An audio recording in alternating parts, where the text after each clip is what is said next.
Hello everyone and welcome back to masonjargarage. Gonna be back on the C10 today, and I'm gonna try and get the radiator pulled out of it and maybe move on to a couple of other things.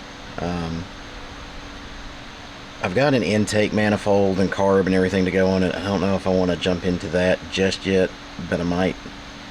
But I've also got some plugs and wires to go on it, so we're just gonna start taking stuff apart today. It's kind of late in the day, so I'll be back out here tomorrow as long as it doesn't rain. It's rained like the last 5 days in a row, so we got a little break now, so I figured I'd start tearing this apart. But anyway, I'm gonna get to it.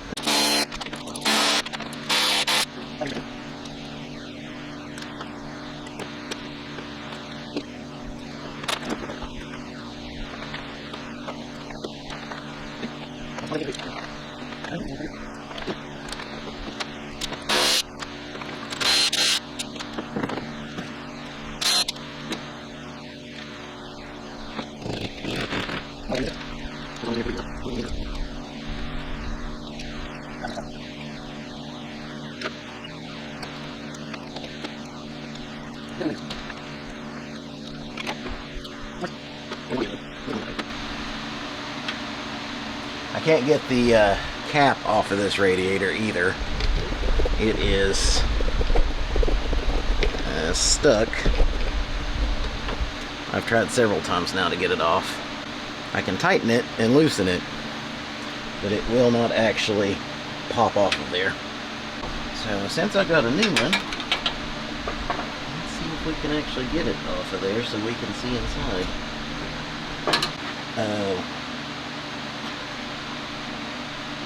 The entire neck on the radiator is actually loose, so it definitely needs the radiator. Hey, when you're working on anything that has hose clamps, try to pay attention which way you put them back on for the next guy. If for no other reason than the next guy might be you, and having them turned the wrong way is always a pain in the butt.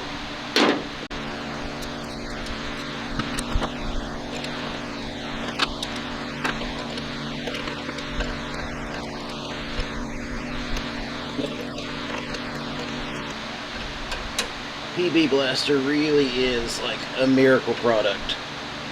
I know everyone's got their own penetrating lubricant that they prefer, but man, it's hard to beat PB. And as always, PB, you're welcome to sponsor. I'd love it. That's how I really know I made it, is if I get PB as a sponsor someday.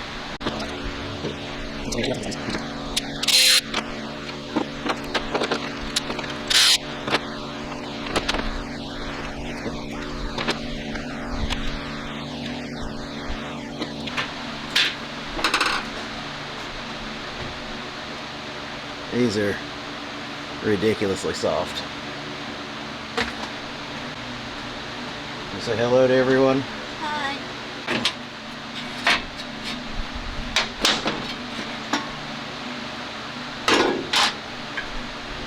Yeah, the threaded insert for that one actually came out.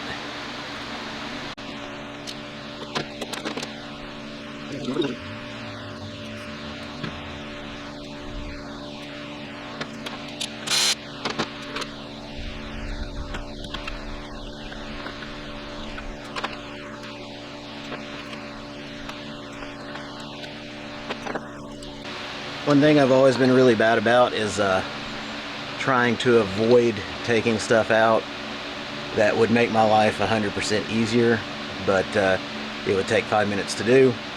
And as I've gotten older, I've tried to really work on that, because there's no reason not to in most cases. It's only going to make your life easier. It's only going to make the project easier. So I'm going to pull the overflow tank out because it's in my way. Now I could get around it, and I have done this whole time, but it's going to be way easier if I just pull it out.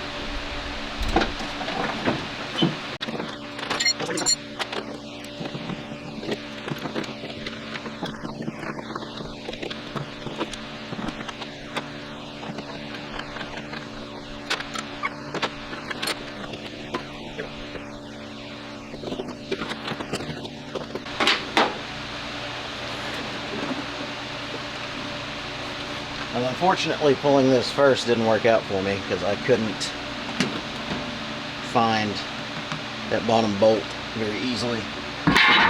But going back in, it's not going to be receiving that bolt because there's no reason the overflow tank needs 3 bolts. Now, I'm planning on running electric fans. I know there's a lot of mixed feelings out there about electric versus a clutch fan, but I personally like electric fans. That's what I'm putting on here. If I have issues, I can always switch back. Alright, I'm going to take a couple of pictures here so that I can know where everything's coming from before I start taking it loose.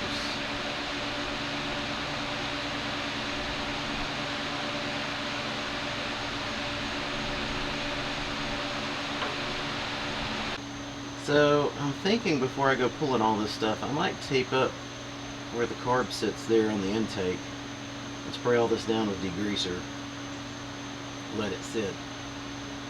That'd be a better option because it's going to be extra hard to clean once I get the intake off without, you know, pushing stuff down in the engine. Alright, so I've got a gallon of super clean, and I am going to mix that all parts super clean, no parts water.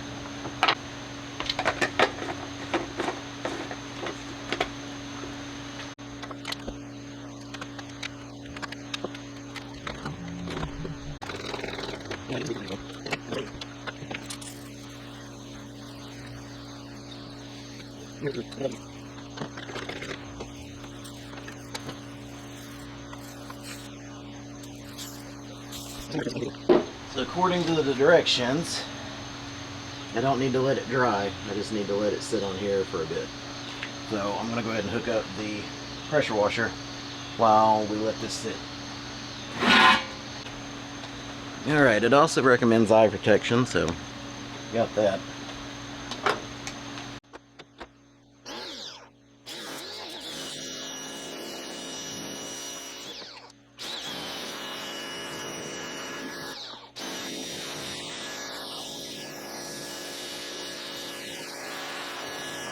Alright, that did a really good job. I'm going to hit a few of the areas again and let it sit for about 5 minutes, and then come back and rinse it one more time, and then I should be ready to climb up here and try to pull the distributor and the intake manifold out.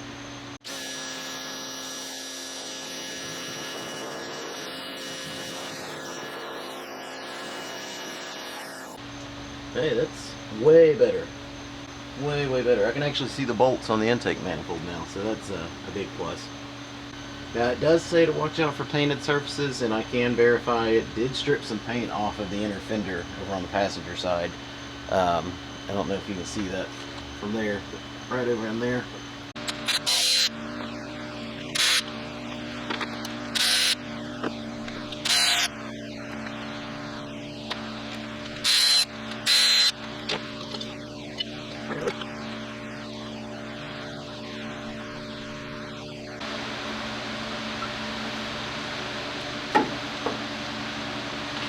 Actually not terrible. The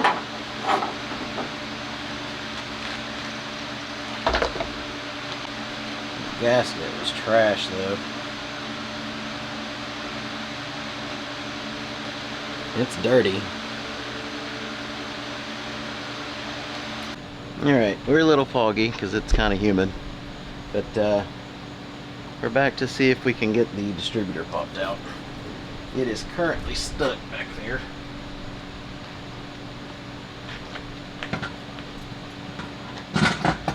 And I would really like to get it out.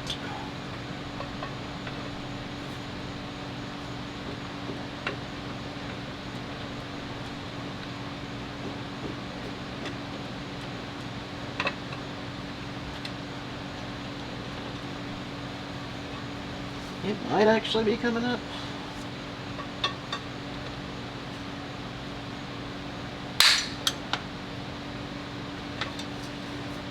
Well, that did something. I may have broken it.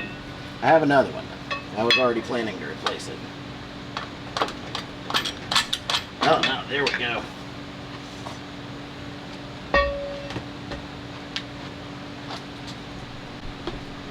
Seriously, like 6 inches taller would be just great.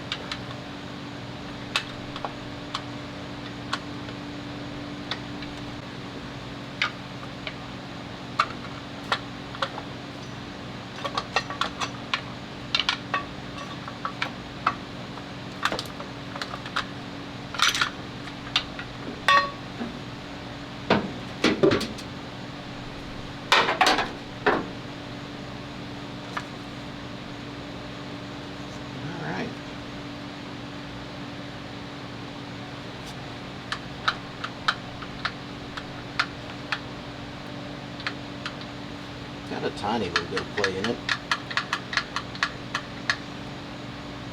Oh, never mind, it's broken. It's completely broken. Let me see, can you see that? That loud pop was the distributor shaft, or the housing shaft, snapping in half. So that's junk. Side note, I got the numbers off the front of the block and checked them out because the gentleman I got this from said he had been told this wasn't the original engine, and that is in fact correct. This is a 78 C10 Silverado. The engine is out of a 72 Z28 Camaro, which means it's about 100 more horsepower factory than the engine that originally came in here. So I was totally okay finding that out. That's an excellent surprise. Usually it goes the other way and you get a worse engine.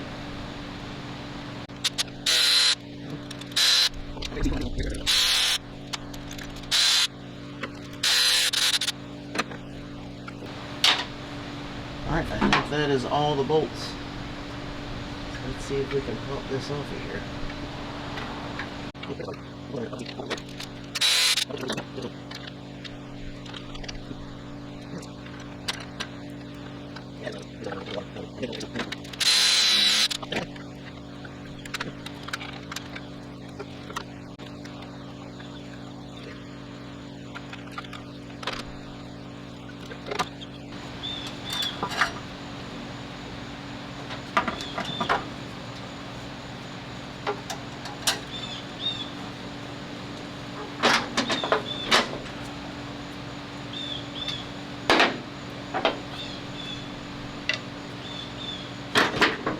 I think all the junk that's down in there is just from just falling off the intake as I was pulling it off.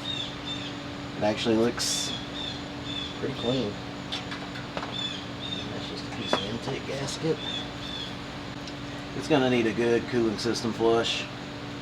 The manifold I've got to go on it, I've pulled the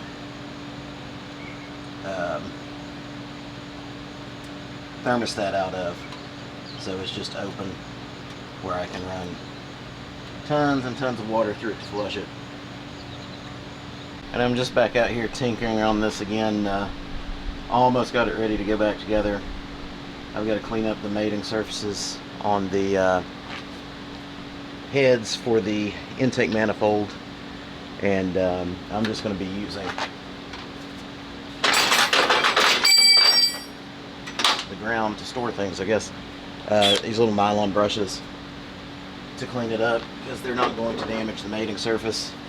And anytime I use these, I like to put like a little bit of PB or WD-40, something like that on there. Just makes it go easier.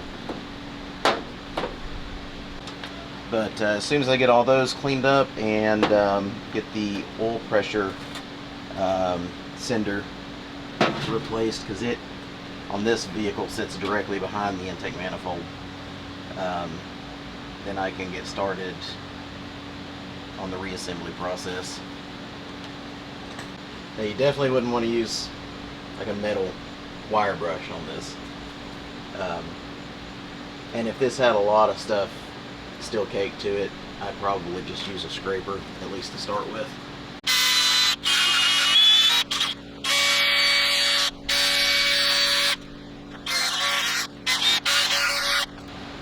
So I'm just going to keep at this till I get all of the mating surfaces cleaned up, and then I'll probably go ahead and pull the water pump. I've got a new one to go on it.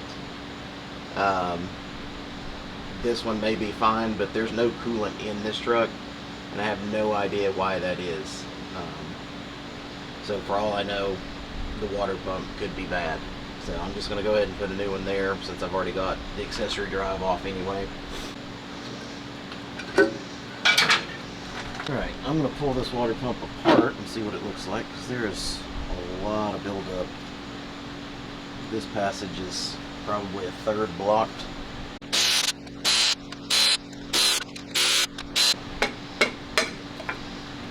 Oh, yeah.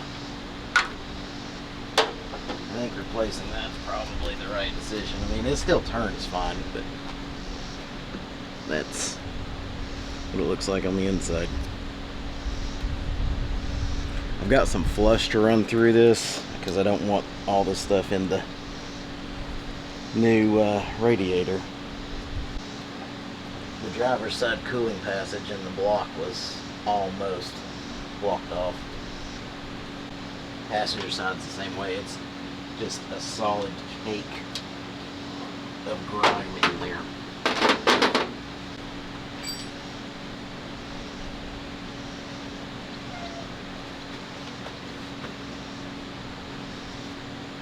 I'm just blocking off the front ones because I'm going to spray some water in right here.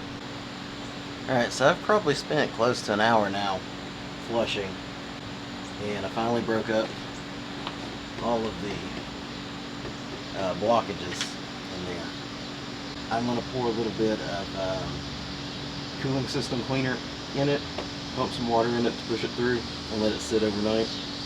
While I do this, I'm going to give you the vacuum to vacuum out the valley right there. All that drop down.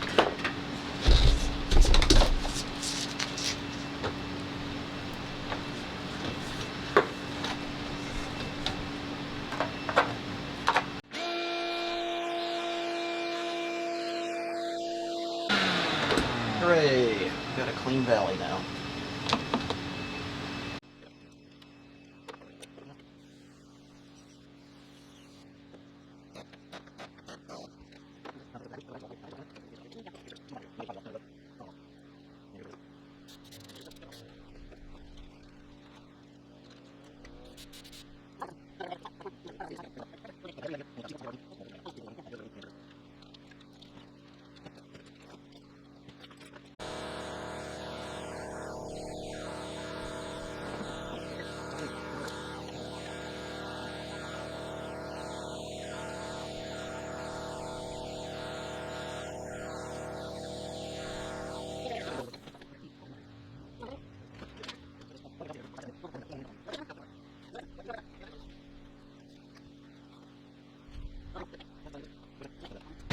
Alright, well unfortunately we didn't finish the truck this weekend, but we got a lot of work done to it.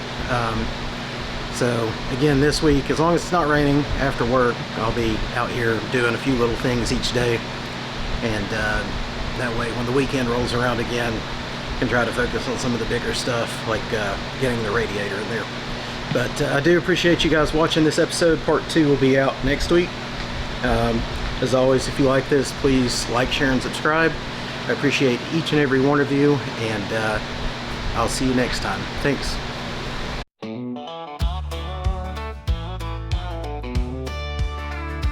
Mason jars on dusty shelves and to save us now. Neon lights flicker hard, shadows dance aloud. Rusty tools on memories, we share the scars. In this garage we raise hell, fixing cars.